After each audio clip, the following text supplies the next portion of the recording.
Assalamualaikum warahmatullahi wabarakatuh.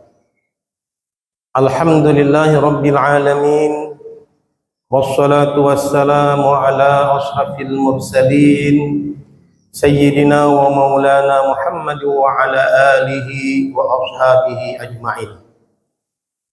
Subhanaka la ilma lana illa ma 'allamtana innaka antal alimul hakim. Wala haula wala quwwata illa billahil aliyyil azim. Rabbi shrah li sadri wa yassir li amri wahlul 'uqdatam min lisani yafqahu qawli, amma ba'd. Jamaah Masjid Agung, salat asar yang dirahmati Allah Subhanahu wa taala. Sebelum kita menyampaikan tausiah, mari sama-sama kita memperbaharui niat dengan niat i'tikaf. Nawaitu an a'takifa fi hadzal masjid sunnatan lillahi ta'ala. Sengaja aku niat i'tikaf di dalam ini masjid sunat karena Allah Ta'ala. Mudah-mudahan dengan niat i'tikaf tadi, hadirnya kita serta duduknya kita, mudah-mudahan bernilai ibadah di sisi Allah Subhanahu wa taala. Jamaah salat asar Masjid Agung yang dirahmati Allah Subhanahu wa taala. Bersyukur kita kepada Allah Subhanahu wa taala, senantiasa mengucapkan alhamdulillahi rabbil alamin. Bersalawat kita kepada baginda Nabi kita Muhammad sallallahu alaihi wasallam, seraya mengucapkan Allahumma shalli ala sayyidina Muhammad wa ala alihi sayyidina Muhammad. Jamaah salat asar Masjid Agung yang dirahmati Allah Subhanahu wa taala. Kita masih berada di bulan Dzulhijjah. Maka perkenankan saya dalam kesempatan ini membahas tentang bagaimana hukumnya menyembelih hewan korban untuk orang yang telah meninggal dunia. Ini pertanyaan mungkin sering diajukan dan mungkin jawabannya simpang siur saja.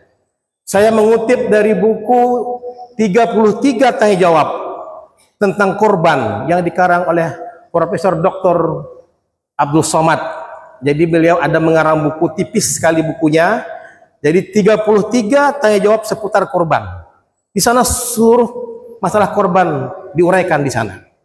Termasuklah bagian bagaimana hukumnya menyembelih hewan korban untuk orang yang telah meninggal dunia. Maka pada kesempatan yang berbahagia ini saya ingin menyampaikan untuk kita ketahui bersama bahwa ibadah korban yang kita lakukan itu adalah sunnah muakkadah, sangat-sangat diutamakan, sangat-sangat diprioritaskan, sangat-sangat diutamakan untuk dilaksanakan bagi orang yang mampu. Nggak mampu mungkin bisa juga, asalkan niat tadi. Saya sampaikan di awal tadi, innama a'malu binniyat, ya. Saya yakin kalau orang mampu tidak mau berkorban, lah tidak boleh mendekati tempat mushola. Lah, itu semacam apa namanya ini, hukuman atau ganjaran bagi orang-orang yang mampu, yang enggan untuk berkorban. Maka mudah-mudahan kita yang ini kalau ada niat, ya, insya Allah Allah akan mudahkan, Allah akan wujudkan korban yang akan kita laksanakan. Menurut daripada empat imam mazhab Syafi'i, mazhab Maliki, mazhab Hambali, dan mazhab Hanafi. Menurut daripada Imam Syafi'i, hukum melaksanakan menyembelih hewan korban untuk orang yang telah meninggal dunia adalah tidak boleh. Ya, tidak boleh hukumnya untuk melaksanakan penyembelihan hewan korban untuk orang meninggal dunia. Tapi ada kecualinya, ya. Kecuali orang itu telah beramanah, telah berwasiat kepada seseorang. Umpama, Pak Fulan, ini aku nih kayaknya kada sampai nih. Mungkin Idul Adha ini kada sampai. Tolong karena ulun meninggal dunia, tolong ulun laksanakan wasiat ulun. Pertama, ulun berwasiat, ulun umpat ibadah korban. Yang kedua, ulun mengizinkan pian memakan sebahagian hewan korban untuk ulun tadi. Kenapa? Karena orang yang berkorban itu, ya, fakulu minha U'at'imul ba'isal faqira. Orang yang berkorban itu sunnah untuk makan sebahagian dari hewan korban tadi. Sunnah. Ya, memang disunahkan untuk makan hewan korban tadi. Kemudian wa at'imul ba'isal faqira, dan diberikan kepada orang al-ba'is, maknanya adalah orang yang sengsara. Sengsara mungkin cacat dia, tak ada kerja dia, ya. Sengsara. Hukumnya orang yang sengsara. Wal fakir, cacat dia mama. Tak ada kerja dia, fakir. Tak ada kategori miskin di situ. Ya, wal ba'is wal ba'isa faqira. Ba'is maknanya sengsara, wal fakir itu orang yang kafir, orang yang fakir, bukan miskin. Tapi kita kan orang yang kategori miskin itu mungkin disebut juga fakir di situ. Kenapa? Karena kebutuhan nggak cukup untuk dipenuhi. Nah, maka jika seandainya dia berwasiat, maka yang diwasiatkan haruslah mengamanahkan. Nah, kemudian daging hewan korban yang disembelihkan tadi, apabila ada wasiatnya, maka seluruh daging hewan korban itu disedekahkan kepada fuqara wal masakin. Yang diwasiatkan tidak boleh, kecuali diwasiatkan ulun berwasiat, nah ulun meninggal akan sampai karena Idul Adha, tolong ulun ini diempatkan korban. Karena ulun ini pian makanlah karena dagingnya, karena sunnah untuk dimakan daging tadi sebahagian tadi. Bagian ulun makan pian. Nah, maka boleh dia. Walaupun dia orang sugih. Nah, tetapi dia ada wasiat tidak boleh. Orang yang diwasiatkan itu tidak boleh makan walaupun dia miskin kaya. Semuanya disedekahkan kecuali ada wasiat untuk dimakan. Pertama. Yang kedua, menurut daripada Imam Syafi'i, Imam Maliki, hukumnya adalah makruh. Perkara makruh ditinggalkan berpahala, dikatakan tidak berdosa. Nah, makruh, maka seluruh dagingnya itu disedekahkan kepada fuqara wal masakin. Ya, ini Imam Maliki. Kalau Imam Hambali itu membolehkan. Saya ulangi, Imam Hambali membolehkan. Maka dagingnya dimakan, diserahkan kepada fuqara wal masakin. Boleh. Yang keempat, Imam Hanafi. Imam Hanafi ini, kata beliau, boleh seperti Imam Hambali. Ya, sama dengan Imam Hambali boleh. Kalau Hambali boleh melaksanakannya walaupun tak ada wasiat. Ya, walaupun tak ada wasiat boleh dilaksanakan untuk hewan korban untuk orang meninggal dunia. Nah, tapi ya dagingnya pun boleh jadi makan. Untuk fuqara wal masakin yang diwasiatkan, yang tidak diwasiatkan boleh makan juga keluarga kita.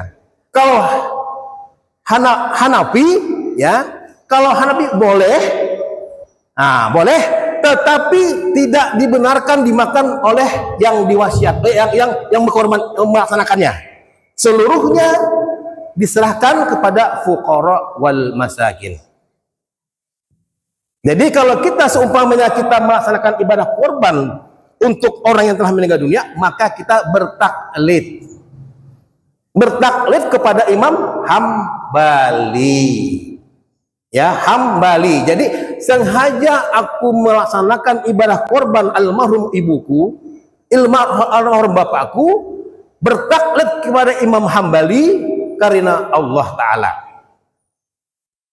Nih, kepada panitia, ulun melaksanakan ini walaupun ada wasiat nih. Ini untuk abah ulun, ini untuk mama ulun. Nah, ulun melaksanakan di hati mengatakan sengaja aku melaksanakan ya untuk hewan korban ya untuk orang tuaku yang telah meninggal dunia dan mamaku ya, bertaklid kepada Imam Hambali sunat karena Allah Ta'ala. Nah, jadi pahalanya semuanya untuk almarhum. Nah, jadi Imam Hambali itu dia membolehkan, boleh dimakan oleh yang melaksanakannya, diserahkan kepada fuqara wal masakin, hadiahnya apa halnya untuk yang meninggal dunia.